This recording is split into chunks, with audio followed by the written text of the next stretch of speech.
James had heard about it all before. Ghosts, strange lights in the distance, the whispers of a figure in a tattered coat who roamed the woods near the road. He brushed it off as local folklore, just another story to pass the time. But tonight, as he drove alone under the pale moonlight, something felt different. It wasn't the usual peace and quiet he was used to.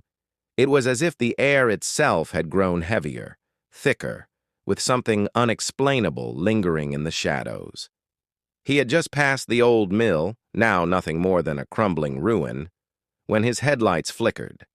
The car stuttered before coming to a halt. James cursed under his breath. The engine sputtered and then died. He tried to restart it, but nothing happened. Panic began to creep in as he realized he was stuck in the middle of nowhere, with no signal on his phone. James sat in the car for a moment, contemplating his options. The road was long and isolated, and the nearest gas station was miles away.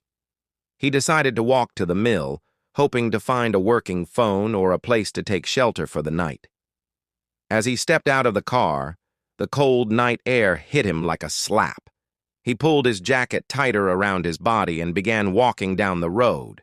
The old mill, once a hub of activity, now stood in eerie silence, its dilapidated frame barely holding itself up.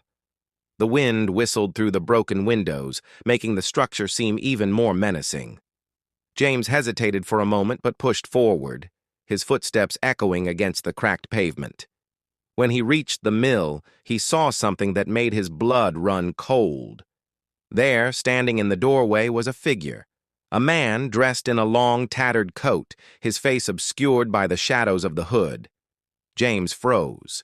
The figure didn't move, didn't speak, but there was an unmistakable aura of something otherworldly around him.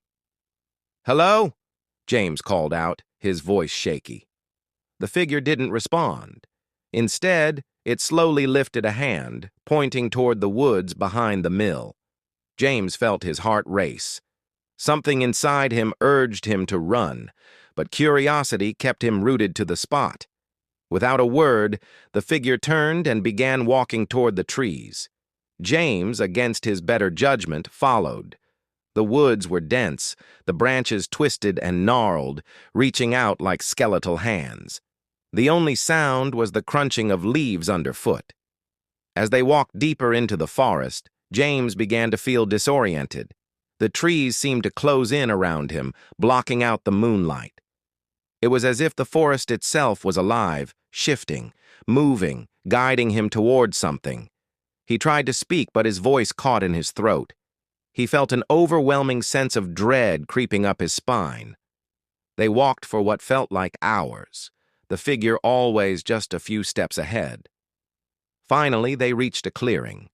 In the center was an old, broken-down house, another relic of a time long past.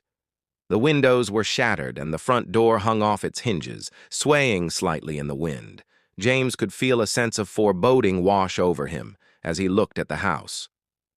The figure stopped at the threshold of the house, turning to face James for the first time.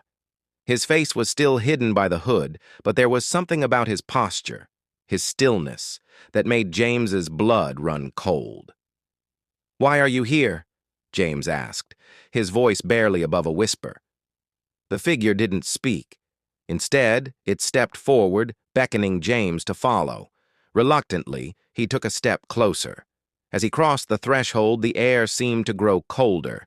It was as if time itself had frozen, and in that moment James felt like he was no longer in the present, but rather in some other place, somewhere between life and death. Suddenly, a loud crash echoed from somewhere deep inside the house. James spun around, his heart pounding in his chest. The figure was gone. Fear surged through him, and he ran, his legs moving faster than he ever thought possible. He sprinted back through the woods, past the mill, back to his car. But when he reached it, he found something even more disturbing. The car wasn't where he had left it. Instead, it was parked a few feet away, facing the opposite direction, as though someone, or something, had moved it. And then, from the corner of his eye, James saw it. A figure standing in the woods, watching him. The same figure from the mill, but this time, it wasn't just a man in a coat. It was something else, something far darker, far older. The face that had once been hidden was now clear, and what he saw made him scream in terror. The figure's eyes were hollow, black voids, and its mouth stretched into a grotesque grin. It was no longer human. It was something that had never belonged in this world. James didn't hesitate. He jumped into the car and sped off, the figure vanishing into the night behind him. He never spoke about what happened that night. He couldn't. The memory of the figure haunted him, a phantom that would